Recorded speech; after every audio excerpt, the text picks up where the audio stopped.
welcome to another episode of GameSpot Plays. We play the game so you don't have to. I'm Jane Douglas, and I'm joined today by Guy Cocker. Hello. Hey, and Pete from Namco also. Hey. Hello. All right. We're going to be playing Ridge Racer Unbounded today. Guy, tell us a bit about it. Well, as you can tell from the title, Ridge Racer, it is a Ridge Racer game, so therefore it is a racing game. I think the fact that this is being developed in the West for the first time means that it's slightly different to Ridge Racers that have gone before. So it's a little bit of a change for veterans of the series, but it's set within a urban environment still. You've still got your drifting elements, but there are a number of new game modes that Pete might be able to tell us a little bit more about. Yeah, so you've got the domination race, which we're about to have a look at, which is basically a straight race to the finish line, trying to use as many different ways as possible as you can to take out your opponents and open up shortcuts by using your power bar. Then there's the frag attack, which is basically taking out other vehicles and other traffic on the road, and the survival mode, which is basically getting to the finish line with just one life. So there's plenty in the game. The game's out in March, so it's at a fairly advanced state. The build you brought in today is at a fairly advanced state. We're going to have a look at Domination Race, which is pretty much a straight race on the Unbounded track. Is that right? All right, let's jump right in and have a look.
As we've seen this is, you're on your final lap now, Pete. Pete's playing the game.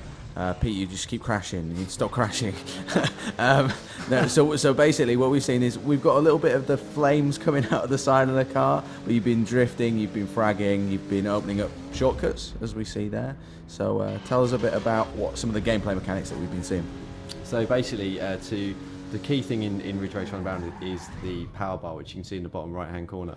I need to get that up to the max by slipstreaming, by causing as much damage to the environment, and by drifting, basically. So once that power hits the top, I can bash through these shortcuts, I can frag other races, as you can see, and also give myself a speed boost, as you can see there.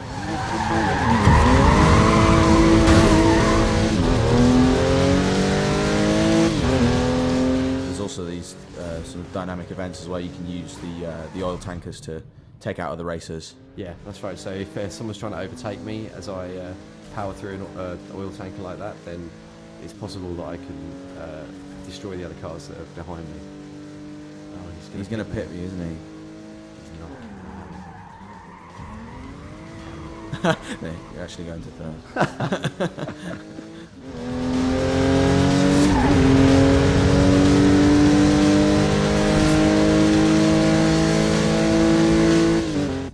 There you go, second. So that was the first lap and the first race and the first game mode that we show, and that's a fairly straight race. Is that kind of the meat of the game? Would you say, Pete? Yeah, I'd say so. Yeah, so this is Ridge Racer Unbounded bread and butter, but there's like with other Bugbear games, there's plenty of other options and types of race to keep you amused. So you mentioned it's from Bugbear. I mean, they're pretty much, they're known for the Flat Out series, which I got to review on the Flat Out games a few years ago. I really enjoyed it. But they're developing the Ridge Racer series now. I mean, but those games were very fun. They were very out there. There was lots of destruction, lots of like mini games. Have they kind of brought that to Ridge Racer as well? Would you say? Yeah, I think so. Yeah, they've really tried to stick to their sort of three principles of drive, create, and dominate. Right. So that's the idea behind Ridge Racer. Should we go into another domination race, or? Yeah, can we move on to maybe one of the other modes, like a drift attack? Yeah, sure. So explain to us a little bit about the drift attack and maybe even one of the new vehicles you're going to be using here. So this is the Shindo Hurricane. It's a slightly more souped up version of the car you just saw me racing in the last race. This one's customized for drifting, basically. So the idea here is to keep my drifts going for as long as possible, to keep boosting my time to eventually get to the end of the track. If I run out of time before I get to the end of the track, then I fail the race. Right. Okay. So it's all about keeping your drift going. Yeah. Good stuff. All right. Well, we'll jump in and have a look In due course. when it's loaded. So tell us about the setting. It's all set in a fictional city, Shatter Bay, yeah. right? Okay. And how would you describe the city? It's an American city. Yeah, kind of an American-inspired city. I think you could look at big cities like Detroit and stuff like that for its inspiration, but it's basically quite a lawless environment. You'll see like these guys are street racers, the Unbounded. They don't care. They basically just racing around the streets without any regard for anybody else or the surroundings. So That was Guy's first question earlier. The Unbounded. The Unbounded. How does that work? They're What the are Unbounded. They are the Unbounded. they are the Unbounded, and you're up against them trying to take their turf basically by dominating their cities. There's quite a minimal HUD, but you've got the integration of the information into the actual racing environment as well, where the score and the places are actually written into the track, which is quite interesting. Yeah, that's right. It's a design decision by Bugbear. They didn't want a HUD to sort of to get in the way, and it's quite a cool way to do it. So you're just trying to, in classic Ridge Racer style, do as much drifting as possible. Exactly, yeah. Basically trying to keep my car sideways, if at all possible. And also using the power bar helps you get more insane drifts as well. So. Do you know if your scores and that sort of stuff is going to be uploaded to leaderboards, or is that? At the moment, I'm not sure.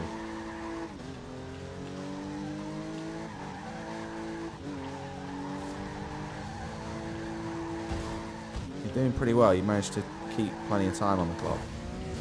Oh, I just jinxed it. I jinxed it. There we go. That's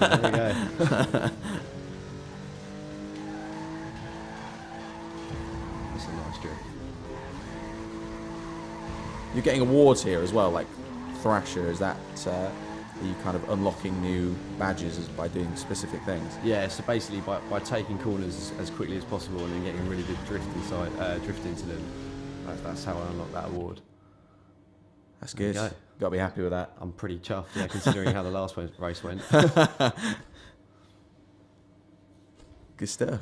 All right, so that's the drift mode. Now you've also got frag attack as well. You mentioned it at the beginning. Tell us a little bit more about it, though. You get bonus time for damaging pretty much everything in the environment. That's right. Yeah, frag attack's my personal favourite type of race. Basically, in this build, you take control of a behemoth, which is like the cabin part of an articulated lorry, and basically you just got to smash as much stuff up as possible. And the more stuff you smash, the more your time goes up. So. All right. Here we go. So this is it. It's so big, it's off the screen. So big, it's off the screen, yeah. Oversized. That's it. Let's have an orange one. What's this fresh meat thing in the corner? Is that just your rating? That's your current rating, level? Yeah, you're at level 1 at the moment. And so what else can we expect from the finished game? I mean, I mentioned before that it's coming close to release. We're playing on the Xbox 360. It's coming to PlayStation 3 as well. I think and PC as well. Yeah. So it's fairly advanced at this stage. It's kind of coming together. Yeah. Okay. So in the final version, we'll have a really strong multiplayer option as well. So you'll be able to have up to 12 players in domination races, and the other modes they're not all revealed at the moment, but I'm sure some of the single player stuff will make its way into the multiplayer as well. Right. Okay. So this is, as we mentioned, frag attack. We will just stay quiet while you play a little bit of this, so we can have a look.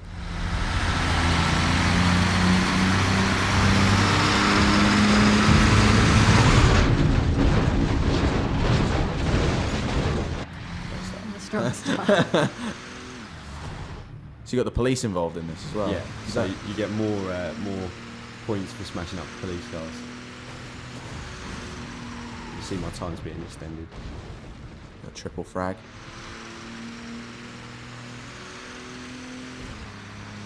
Oh, you decided not to destroy the highway. Didn't quite have enough power as I was Right. approaching it, so You just bounce off it otherwise. yeah, basically.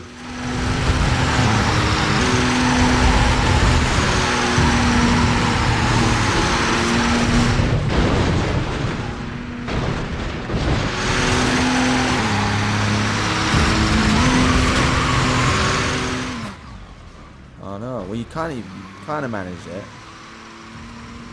Fully destroyed yet. Not fully destroyed. There yet. we go. There goes Took the TV station. Gave me a nice extension to my time as well. So you can see the oncoming traffic as well. I can smash that up too. Basically, there's not really much point in taking your finger off the accelerator for this race. So for this mode, I guess you're invulnerable to damage. But you're not invulnerable. I mean, you saw me crash like in the first turn, unfortunately. Right. But You can't get fully wrecked or, No. or anything.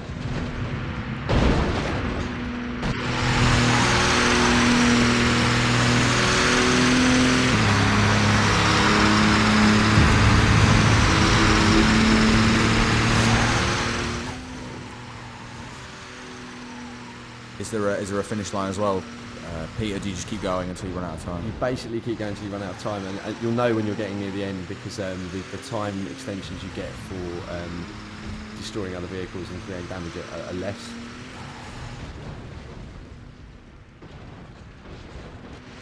Basically about lasting for as long as possible.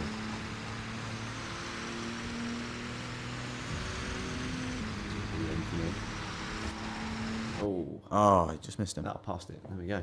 So that's one of your favourite modes in the That game. is my favourite mode at the moment, yeah. Good stuff. Good stuff. And so you mentioned it, I think at the beginning, that there is going to be a create mode where you can build your own tracks and then share them online, I believe. That's right, yeah. I haven't seen this yet, so I'm interested to see how it works. Can you explain? It's slightly limited in this version, isn't it? Yeah, there's about 30 blocks in this version. I think in the finished version there's going to be over 150 in addition to an advanced city creator mode which will allow you to place certain objects in the environment, whether it's like a giant plastic T-Rex or a loop-the-loop or something like that. It's going to be, people are going to be able to create some pretty crazy stuff. So Neat. And what do you mean by blocks? Like actual city blocks or kind of smaller building blocks? yeah, it's kind of like Lego blocks, I guess. Oh, okay. So I'll show you how it works. We'll do a new city. Maybe we'll call it.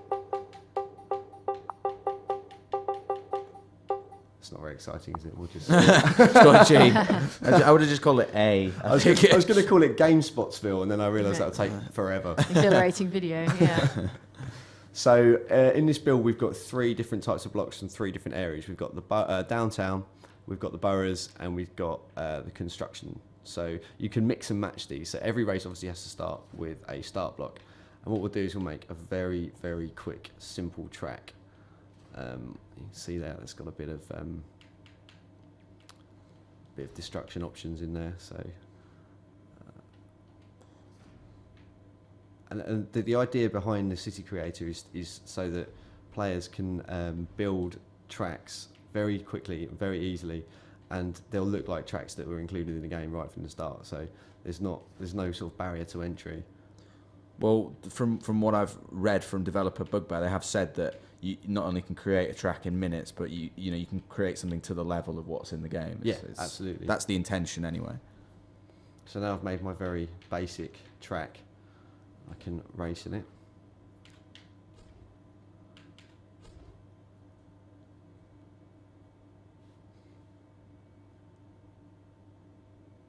And so you will be able to share these with your friends and post them online and So the idea is that there'll be thousands of cities online that you can attempt to dominate, basically. Right. So be it your friends or be it people you don't know, just loads of user-generated content for you to play around with.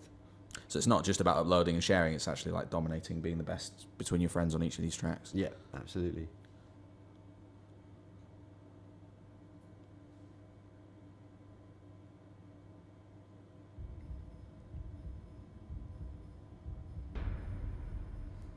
So this is your masterpiece. This is my very quick masterpiece, yeah.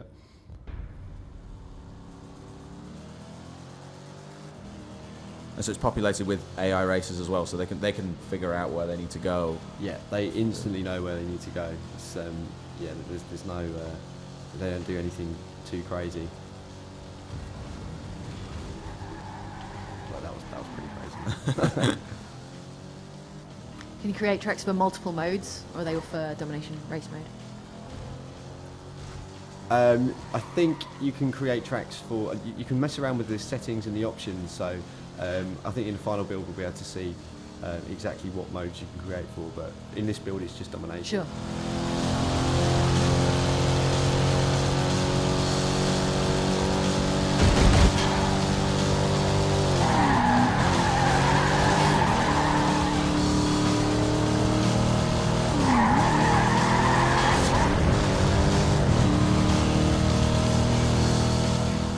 How does it work with the shortcuts as well? Because that's a fairly big part of the main game. You know, opening up shortcuts. Can you introduce shortcuts in the build mode as well? And so I put a shortcut into the race.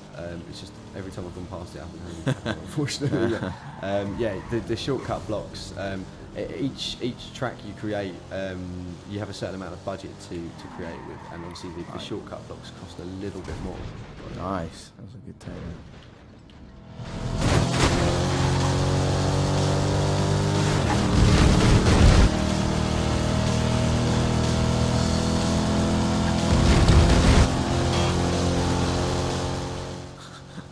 You love taking down those pillars. I love it, yeah.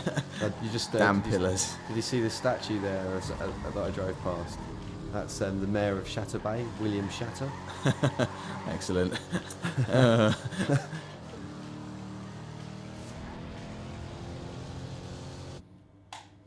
There you go, first. You got that first place. All right, well, that's Ridge Racer Unbounded. Is there anything that we've missed off, Pete? We mentioned it's coming to consoles and PC. Yeah, it's the first time Ridge Racer's been on PC, so that's pretty exciting for PC gamers. But no, I think we've covered it. All right. And like you say, it's out March next year. March the 2nd, yeah. All right. Well, thanks very much, Pete, for joining us. And that was Ridge Racer Unbounded. This was GameSpot Plays, and that was Guy Cocker also. Hello, goodbye.